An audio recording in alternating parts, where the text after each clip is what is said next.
quero refletir com vocês rapidinho. Pode ser em forma de pergunta ou em forma de afirmação. Eu afirmo, Deus não está entre nós. Pronto, afirmei. Agora eu pergunto, Deus não está entre nós? Uma outra pergunta, mas Deus existe? Se é que Ele existe, Ele está entre nós? Ou Ele existe, mas Ele não está entre nós? Qual é a sua opinião sobre isso? Por que o número de ateus cresce tanto no mundo, segundo algumas pesquisas recentes? Mas antes da gente refletir sobre isso, rapidinho, eu peço 5 segundos de você, para que você veja uma propaganda nossa e eu já volto. Valeu, até mais.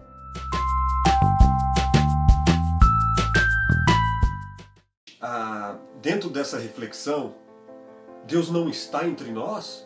Ou Deus não está entre nós? Eu faço uma pergunta, só para a gente começar a refletir. Por que o número de ateus, segundo algumas pesquisas recentes, cresce tanto no mundo, inclusive no Brasil? Isso preocupando lideranças católicas, preocupando também lideranças evangélicas. Gente, é o seguinte, na minha singela opinião, há vários motivos. Aliás, há quem diga que, por conta do avanço da internet, hoje as pessoas estão mais informadas, então com o avanço, com o acesso que nós temos às informações, a tendência é que o número de ateus cresça mesmo. É a opinião de alguns. Agora, na minha singela opinião, um dos motivos pelos quais o número de ateus cresce tanto no mundo é o seguinte, é culpa nossa dos que acreditam na religião, daqueles que professam uma religião, uma fé. Por quê? Porque é o seguinte, nós temos a mania, nós cristãos aqui no Brasil, por exemplo, a gente mistura Deus demais com as nossas coisas, com o nosso dia a dia. A gente não entendeu aquela oração que Jesus nos ensinou a fazer, né? Jesus disse, Pai nosso que estás no céu, santificado seja o vosso nome.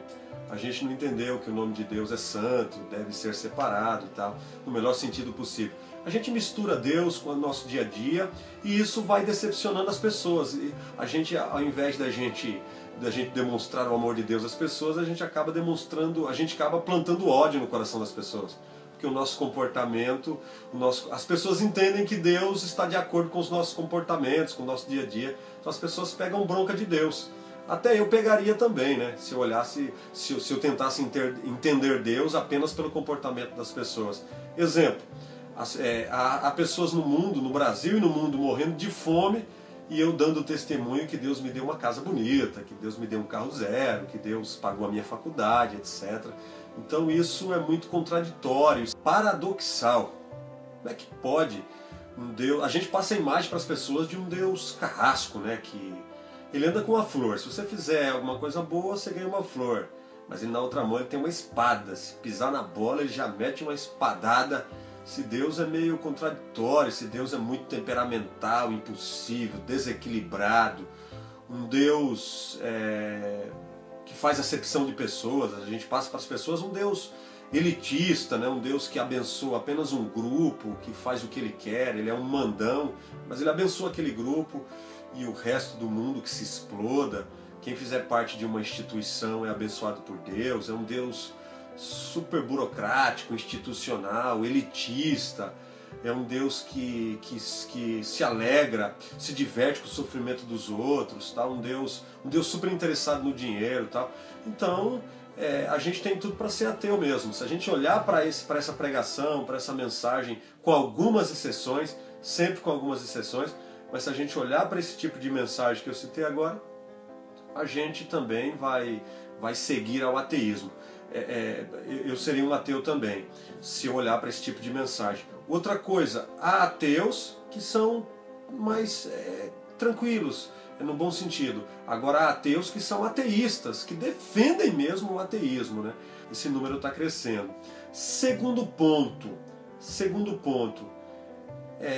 o ateu, eu acredito que o ateu ele é corajoso, ele é um cara corajoso. A mulher que é ateia é corajosa também, porque o ateu acaba falando algumas coisas que às vezes nós temos vontade de falar sobre Deus e não falamos. Ou você nunca teve conflitos, ou você nunca teve crises existenciais, por exemplo, ou a gente nunca duvidou da existência de Deus. Com certeza nós já perguntamos um dia: Deus, onde estás? Quando a gente vê alguma injustiça, aquilo que nós julgamos que não é justo, etc. Uma informação importante, gente, é o seguinte: pesquisas recentes, isso eu vi no Estadão, pesquisas recentes no Brasil revelam que em 2010, 9%, aliás, 8% dos brasileiros se declaravam ateus. 8% em 2010. Já em 2014, esse número aumentou para 9%. Então penso que hoje eu poderia dizer que entre 9% e 10% dos brasileiros se declaram ateus. Lembrando que o ateu, na minha concepção, é corajoso, até certo ponto. Ele fala coisas, ele passa a questionar coisas, ele passa a perguntar, a se indagar. Ele tem conflitos que eu também tenho, mas não consigo admitir. Então o ateu ele corre sério risco de se deparar com grandes revelações de Deus, com grandes verdades, etc. E eu, na minha mesquinhez, na minha covardia, eu fico às vezes falando coisas que nem acredito, né? Então o ateu nesse ponto é corajoso. E todos nós temos conflitos, temos problemas e dificuldades, questionamentos. Legal. Vamos para o terceiro ponto agora? Beleza, então vamos lá. Por outro lado, a gente acabou de falar um pouquinho sobre ateísmo, ateus. Por outro lado, nós vamos lá para o outro extremo. Deus está muito presente para algumas pessoas. Deus é muito, entre aspas, real, quase que palpável. Por exemplo, há extremistas no mundo, há radicais que se matam. O cara entra na fila de um banco com um monte de bomba aqui, ele se mata e mata, segundo ele, em nome de Deus. Ele acaba com vidas, ele destrói porque acredita que será recompensado num outro mundo. Eu já vi casos de mães aí, em determinados países, mães recebendo os parabéns, ovacionadas, porque os seus filhos deram a vida por uma causa religiosa. Então, muitas mães dizendo para essa mãe que perdeu, entre aspas, o filho: eu quero ter um filho assim, o meu sonho é que meu filho morra por essa causa, etc. Então Deus é muito presente para essas pessoas, entre aspas, né? Vocês estão me entendendo. Por exemplo, para o meio pentecostal, para os pentecostais no Brasil. Os pentecostais, por exemplo, invocam Deus toda hora. Tudo é Deus. Quando não é o diabo, é Deus, né? Tudo é Deus. Os pentecostais invocam tanto Deus que eu penso: será que Deus não se invoca, não? Deus não fica invocado, não, chateado. Eu me lembro até de um samba, mais ou menos antigo. Eu conheci esse samba na voz do Almir Neto, que inclusive já morreu. Dizia mais ou menos assim: tudo que se faz na terra, se coloca Deus no meio. Deus deve estar de saco cheio. Muito interessante esse samba, eu indico para todos. Então, para algumas pessoas, Deus é muito presente, entre aspas, Deus é muito real. Aliás, para algumas pessoas, Deus é só meu, só do meu grupo, e Ele está à nossa disposição. Ele é um ajudante geral, bem eficiente, bem vingativo. Inclusive, geralmente quem diz que Deus toda hora se revela, geralmente essas pessoas, elas têm esse Deus, geralmente revelam um Deus para nós muito vingativo, um Deus muito pegajoso, autoritário, etc. Então, enquanto há um grupo que diz que Deus não existe, ateu. A palavra ateu significa sem Deus. Deus não está fora da jogada. Na verdade, ele nem existe. Então, nem fora ele está. Ele não existe para algumas pessoas. E para outras pessoas, Deus existe tanto, como dizia uma aluna minha em teologia, bem simples ela, uma senhora, ela dizia: Deus existe bem existido. Então, para algumas pessoas, Deus existe tanto que ele acaba correndo do meu lado, ele está sempre ao meu favor e tal, sempre à minha disposição. E penúltimo ponto de número 4. Aí eu volto lá para o nosso tema, lá no começo. Eu falei que o nosso tema a gente poderia entendê-lo de forma afirmativa, como uma interrogação também. Eu vou trabalhar com interrogação. Deus não está entre nós? Aí tentando responder, eu mesmo responder a minha indagação, eu diria o seguinte: que Deus está entre nós. Deus está. Através das coisas criadas, por exemplo, nós vemos o Criador. Salmo 119, em algumas Bíblias, tem um outro número, talvez na Bíblia usada pelos católicos, mas o contexto é o mesmo. O céu manifesta a sua glória, o firmamento a obra das suas mãos. Então a gente vê o Criador através das coisas criadas. Por exemplo, no Sermão da Montanha, Jesus reuniu seus discípulos e disse a eles: observai, olhai os lírios do campo, observai, olhai as aves dos céus. Então a gente percebe que Deus, ele se manifesta toda hora. A gente às vezes nem percebe, mas que ele se manifesta, se manifesta.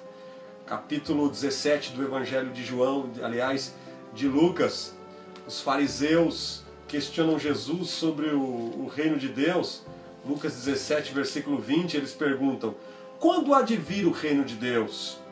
Jesus disse, olha que interessante, o reino de Deus não vem com aparência exterior, nem dirão, ei-lo aqui, ei-lo ali, porque o reino de Deus já está entre vocês, já está sobre vocês, já está dentro de vocês. Agora, voltando para o Sermão da Montanha, Jesus disse: buscai primeiro, em primeiro lugar, acima de tudo, o reino de Deus, e as vossas necessidades serão supridas, as necessidades. Mas em primeiro lugar devemos buscar o reino, e essa palavra buscar, em português, que vem do grego, significa desejar com afinco, é buscar o reino com força, com vontade. Então o reino de Deus é uma coisa, entre aspas, que deve ser desejada, buscada. Aí eu costumo dizer: se nós lutássemos pelo reino de Deus como lutamos para comprar uma casa, para fazer a nossa faculdade, para comprar os móveis para o nosso casamento, para a gente ter a mulher amada, ter o homem amado, as mulheres que desejam o homem. Se nós lutássemos pelas coisas do reino como nós lutamos pelas coisas que perecerão, as coisas que ficam, as coisas efêmeras. Então o reino de Deus deve ser, ele que já existe, que já está entre nós, dentro de nós, ele deve ser promovido por nós. Nós devemos tomar posse. A gente ouve muitos religiosos, muitos, principalmente evangélicos neopentecostais: eu tomo posse, Deus vai te dar um carro, toma posse, Deus vai te promover na empresa, toma posse. Eu vejo Paulo falando para Timóteo para ele tomar posse da vida eterna, das coisas que não perecem, das coisas que não passam. Nós invertemos os valores. Então o reino deve ser, nós devemos tomar posse dele e compartilhar com o próximo. Jesus disse: eu sou o pão da vida que desceu do céu. E Jesus diz na oração do Pai Nosso que o pão é nosso. Então esse pão que é Jesus deve ser compartilhado. Isso é reino. Paulo entendendo essa ideia de que o reino de Deus, e confirmando essa ideia de que o reino de Deus não é material, ele diz: não é comida nem bebida o reino de Deus, mas é paz, gozo, alegria no Espírito Santo. Então o reino de Deus é de dentro para fora. Nós devemos tomar posse e promover o reino de Deus na terra. Sendo assim, a mensagem que nós pregamos e o tipo de vida que nós cristãos assumimos, de um modo geral, tem afastado as pessoas. O número de pessoas que duvidam de Deus, aliás, o número de pessoas que desconfiam de Deus, de pessoas que pregam a inexistência de Deus, esse número só aumenta por conta de nós, por conta da nossa vida. Então a gente precisa mostrar para o mundo que Deus existe e vale a pena segui-lo. Quinto ponto e último, eu dizia no ponto anterior, respondendo a nossa pergunta tema, nossa pergunta é: Deus não está entre nós? Eu dizia que Deus está muito presente. O reino de Deus está dentro de nós, sobre nós e entre nós, segundo Jesus. Agora eu digo que Deus não está entre nós. Essa conversa de que Deus está entre nós é tudo conversa fiada. Mas eu explico.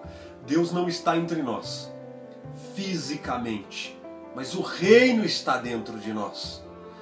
A ausência de Deus é necessária. Deus está ausente, ele sai fora de nós. Deus, ele sai desse jogo da vida, da nossa vida, para que eu e você fortaleçamos a nossa amizade, fraternidade e o amor. Então João, um dos apóstolos de Jesus, ele vai dizer na sua primeira carta, capítulo 4, versículo 12: ninguém jamais viu a Deus. Se nós amamos uns aos outros, Deus está em nós, e em nós é perfeito o seu amor. Então eu digo que a ausência de Deus é necessária. Deus está ausente, ele não está entre nós. Graças a Deus. Graças a Deus por isso, glória a Deus por isso. Deus seja louvado por isso. Ele não está, mas ao mesmo tempo Ele está, através do amor. João diz que ninguém jamais viu a Deus, mas se nós nos amamos ou se nós nos amarmos, Ele está em nós e o seu amor é aperfeiçoado ou perfeito em nós. Então Deus sai de cena, Ele sai fora, para que eu possa contemplar você e você contemplar a mim em todos os sentidos. Deus, Ele se ausenta para se fazer presente. A ausência de Deus é necessária e a ausência de Deus é presente. Isso não é para ser entendido, isso é para ser vivido. Deus se manifesta, o reino está entre nós, sobre nós e dentro de nós, através do amor de Deus, através do seu amor. Então, vivamos isso. Você quer ver Deus? Ame o teu próximo como a ti mesmo. Jesus disse, porque fazendo isso, cumpriu toda a lei e os profetas. Em suma, e repetindo, a ausência de Deus é necessária. Ele sai do meio de nós e através do seu amor, Ele está muito presente e se manifesta em nós e no meio de nós. Essa ausência é necessária, é importante para que eu e você fortaleçamos o amor dele que está entre nós. Gente, 2 recadinhos rapidinho. Em primeiro lugar, inscreva-se no nosso canal, divulgue o nosso trabalho, divulgue o nosso trabalho. Você que acredita no que nós estamos falando, divulgue o nosso trabalho, envie comentários, pode ser elogios, críticas, sugestões, estamos abertos, estamos expostos àquilo que você quer falar com a gente. Uma outra coisa, aqui embaixo nós temos o meu e-mail, nós temos também o meu contato no Facebook.